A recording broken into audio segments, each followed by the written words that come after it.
Oi pessoal, tudo bom? Aqui é a Cat e no vídeo de hoje eu vou falar sobre os 5 piores livros que eu li em 2021. Os 5 livros que eu não gostei de fazer a leitura em 2021.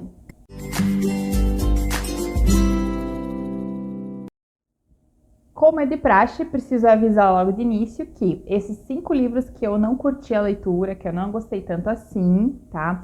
Não significa que eles não sejam bons livros para outras pessoas, tá? Isso tem que ficar muito claro desde o início. São 5 livros que não funcionaram para mim por um motivo ou por outro, por uma expectativa ou por outra, por causa da escrita ou enredo, algo assim. Então eles acabaram entrando na minha lista dos livrinhos que eu não gostei de ler em 2021. Leitura é muito subjetivo, cada um tem uma interpretação, cada um tem uma maneira de receber a história, por isso pode ser que um desses 5 livros que eu não tenha gostado seja um dos seus favoritos.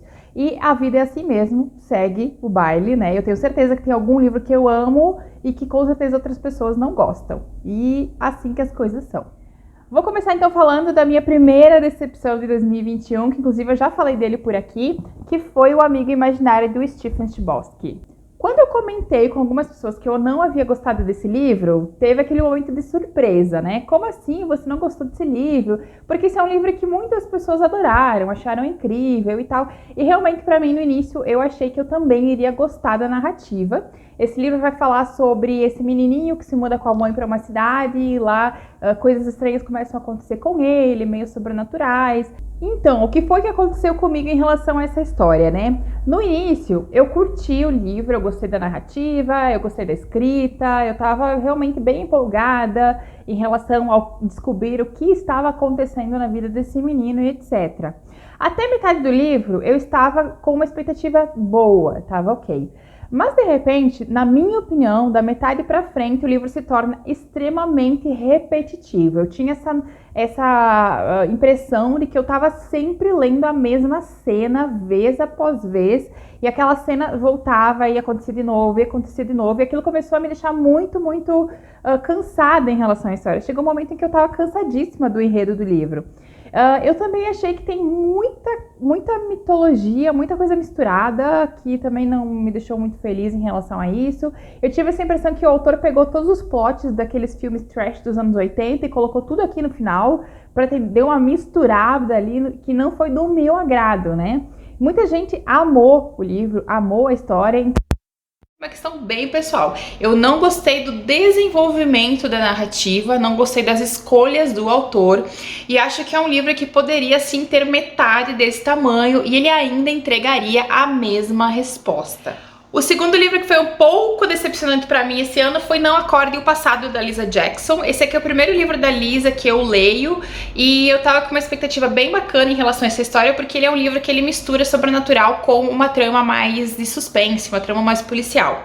E foi exatamente isso que deu errado pra mim em relação a essa história. Esse livro vai contar a história de uma mulher que se muda com as 2 filhas pra uma casa que é da família dela, é uma casa bem antiga e tal, e ela resolve reformar essa casa. Ao mesmo tempo, tem uma história de fantasma em relação à casa e tal, uma antiga moradora que teria morrido de forma bem violenta, e ao mesmo tempo também a gente tem uma trama paralela de o sequestro de uma jovem. Então você tem 2 narrativas em uma. O que aconteceu, na minha opinião, é que nenhuma das 2 narrativas funciona muito bem e elas nunca se costuram de forma satisfatória. Eu acho que se a autora tivesse talvez escolhido ou a trama sobrenatural ou a trama de suspense só, o livro teria funcionado muito melhor, na minha opinião. Chegou no momento em que eu já estava cansadíssima dessas 2 tramas paralelas e confesso que a trama do fantasma não tava me conquistando, sabe? Realmente não tava me convencendo, aquela história do fantasma na casa e tal. E a trama do sequestro tinha mais peso, na minha opinião, para formar um livro mais potente, digamos. Então eu simplesmente senti que os 2 caminhos nunca se cruzaram de uma forma legal para mim. Eu fiquei bem decepcionada, tanto é que no final, quando ela diz quem é o sequestrador, quem é que estava fazendo tudo, essa pessoa já tinha aparecido em algum momento do livro, só que eu simplesmente não sabia mais quem ele era, porque eu tinha apagado o detalhe da minha cabeça de tão já frustrada que eu tava com a história. Então não foi uma boa primeira tentativa de leitura da Lisa Jackson. Eu tenho outros 3 livros dela na estante, tá? Que eu comprei faz anos já, comprei em sebo e tal. Então eu ainda quero ler esses outros livros dela, mas esse aqui não me conquistou.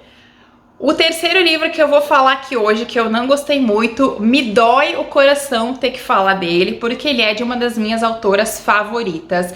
E é muito ruim quando você lê alguma coisa de um autor que você ama e que te decepciona. É horrível, mas eu não posso não falar de A Forma da Noite, da Tess Gerritsen. Esse livro, gente, não é bom. Eu não gostei. Esse aqui é um dos últimos livros da Tess aqui no Brasil.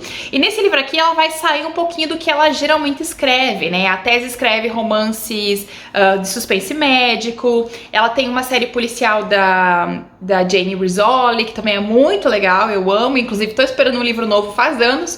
E esse aqui ela resolve ir para o caminho sobrenatural. Ela resolve criar uma trama ali que misture suspense com sobrenatural.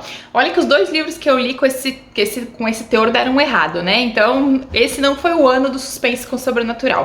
Então, nesse livro aqui, fala dessa mulher, que é a Ava, que se muda para uma cidade no litoral, ela compra uma casa antiga, ela escreve livros de culinária, ela passou por uma questão ali no passado dela bem traumática, então ela quer se recuperar. Tava tudo indo muito bem no início, tá? Eu tava curtindo a Ava na casa, uma potencial questão sobrenatural ali no meio e tudo mais. Só que o teor sobrenatural, ele é elevado a um nível um pouco estranho. Tem essa lenda de que o Capitão Brody, que morava na casa, que era o capitão de um navio e tal, ainda vive naquele lugar, o tal do fantasma do Brody. E a Ava começa a ver o capitão, né, ao longo dos dias que ela tá ali. Só que o relacionamento dela com o fantasma do Brody, eu não posso contar pra vocês, mas ele alcança um nível um pouco físico. E aí, ai meu Deus, eu não consegui. Teve momentos do livro em que eu dei risada, eu tive que dar, eu não consegui me aguentar. Porque eu pensei, não, gente, não é possível. Não é possível que algumas coisas estejam acontecendo aqui, mas elas estavam. E foi realmente assim, não curti. Eu sei que algumas pessoas gostaram, então, né, sempre tem ali a possibilidade de você gostar do livro. Mas na minha opinião foi bem assim uma decepção. Eu não esperava uma história dessa. Eu admiro o fato de que a Tess se lançou um novo estilo. Isso eu admiro, tá? Eu acho que todo autor pode e deve fazer isso. Ela tentou escrever ali o sobrenatural e tal. Eu acho super válido. Mas pessoalmente eu não gostei da história. Então esse foi o primeiro livro da Tess assim que eu não recomendo. O quarto livro que me decepcionou um pouquinho agora em 2021 é um livro que foi um lançamento desse ano, e eu não sei porque eu fiquei tão surpresa, porque eu não gostei tanto assim do primeiro livro do autor, então, né, não precisava criar expectativas em relação ao segundo, mas eu criei, que foi As Musas, do Alex Michaelides. Gente, esse livro aqui não. Quem frequenta o canal há um tempo já sabe que eu achei A Paciente Silenciosa um livro bem ok. Foi um livro que eu lembro que eu adivinhei o plot logo no início, então foi um livro que pra mim não funcionou, né? Daquele jeito que funcionou pra todo mundo, mas não foi um livro ruim, tá? Eu lembro que eu achei que a escrita era fluida, a escrita era bacana, tinha o potencial. Então, quando saiu o segundo livro do autor, eu pensei, vamos tentar, né? De repente, esse aqui, como é o segundo livro do autor, seja melhor, seja mais legal e tal. Não foi, não gostei desse livro. Fiquei bem irritada, na verdade, com essa história. Ele fala da Mary Ann, que é uma psicoterapeuta de grupo, que ela vai pra Cambridge porque a sobrinha dela, sobrinha dela tá lá e aconteceu o assassinato de uma jovem, então ela vai lá pra dar aconselhar a sobrinha, ficar com ela, e ela acaba se metendo, tá? E ela se mete, essa é a palavra, ela se mete na investigação do assassinato dessa jovem. E aí que tudo começa a dar errado, na minha opinião, né? Porque, em primeiro lugar, que, na minha opinião, tá? Todos os personagens desse livro são rasos igual uma tábua. Sério, nenhum deles tem profundidade, tem significado. Você não consegue formar uma personalidade definida de nenhum dos personagens aqui. A segunda questão que me decepcionou foi a escrita, tá? Como eu falei, lá em A Paciente Silenciosa, o autor tem uma escrita bem cativante, né? Ele mantém ali naquele mistério e tal. Aqui, A escrita é simples, mas não no sentido bom. É uma escrita simples no sentido de uma escrita mais pobre, assim, se eu puder usar esse termo. É uma escrita que parece bem de principiante mesmo, um pouco desenvolvida, com algumas frases que soam quase bobas em vários momentos. Então isso me decepcionou bastante. A Mary Ann é um personagem difícil de você engolir. Primeiro porque ela se mete onde ela não é chamada, ela não tinha nem que tá lá naquele lugar, ela devia ter ido pra casa.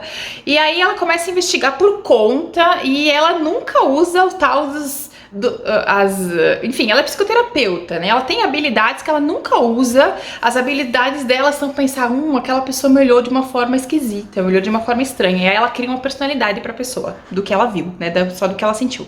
Então é um personagem que realmente não tem sustância, sabe? Não tem ali uma coisa definida em relação a ela. E ela se metia em tudo e ela podia fazer tudo. Isso me irritou profundamente também. Ela chegou na universidade e ela podia entrar nos lugares, ela podia entrevistar as pessoas, ela podia levantar pistas, ela podia fazer tudo. E de vez em quando aparecia um policial e dizia, opa, você está passando dos limites. Mas expulsar a mulher de lá ninguém fazia, né? Então, enfim, não funcionou pra mim. Foi um livro que eu não curti. E agora eu não sei se ele lançar um terceiro livro, eu acho que eu não vou me arriscar. O quinto e último livro que eu não curti tanto em 2021 foi Ofélia, da Lisa Klein. Esse aqui é uma releitura de Hamlet pelo ponto de vista da Ofélia. A Ofélia é um personagem que acabou, né, ali ao longo do tempo, tomando uma certa vida própria, né? As pessoas gostam da Ofélia, tem muita coisa em relação a ela. Quando eu vi que era uma releitura pelo olhar da personagem, fiquei bem empolgada, porque eu adoro releituras pelas visões femininas. E coincidentemente, eu havia acabado de ler Circe, da Madeline Miller, que é uma releitura da Odisseia pelo ponto de vista da feiticeira Circe, e tinha sido fenomenal. Circe foi um dos melhores livros do ano.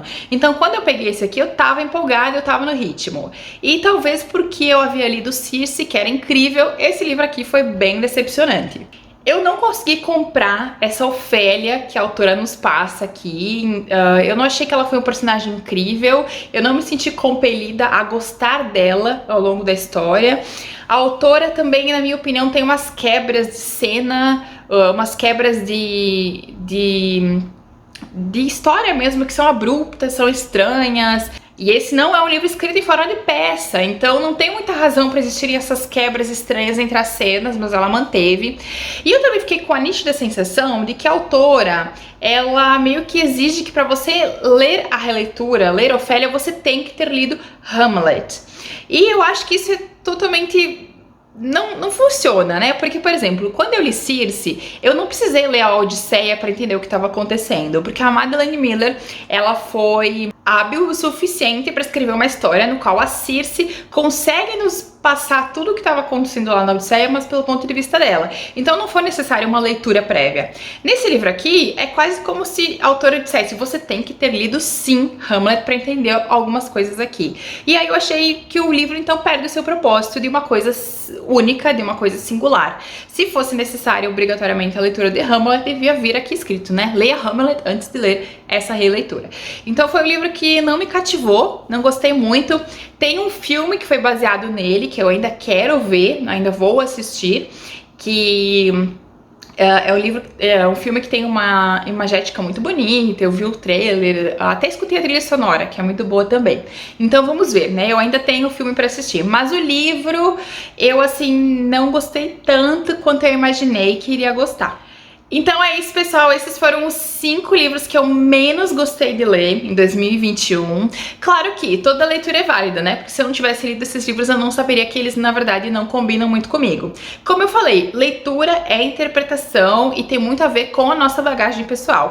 Tem enredos que funcionam com você, tem enredos que funcionam comigo, tem enredos que não funcionam comigo, tem questões de escrita que funcionam com uma pessoa e não funcionam com outra. Então é muito natural que às vezes o mesmo livro tem opiniões totalmente divergentes. Inclusive, se você amou um desses livros, você tá certo de ter amado um desses livros, você não tá errado de ter amado um desses livros. É tudo uma questão de opinião e elas diferem muito. Então é isso, espero que vocês tenham gostado de saber quais foram os livros não tão bons que eu li em 2021 e agora a gente vai para os livros de 2022. Boas leituras e bom ano para todos vocês!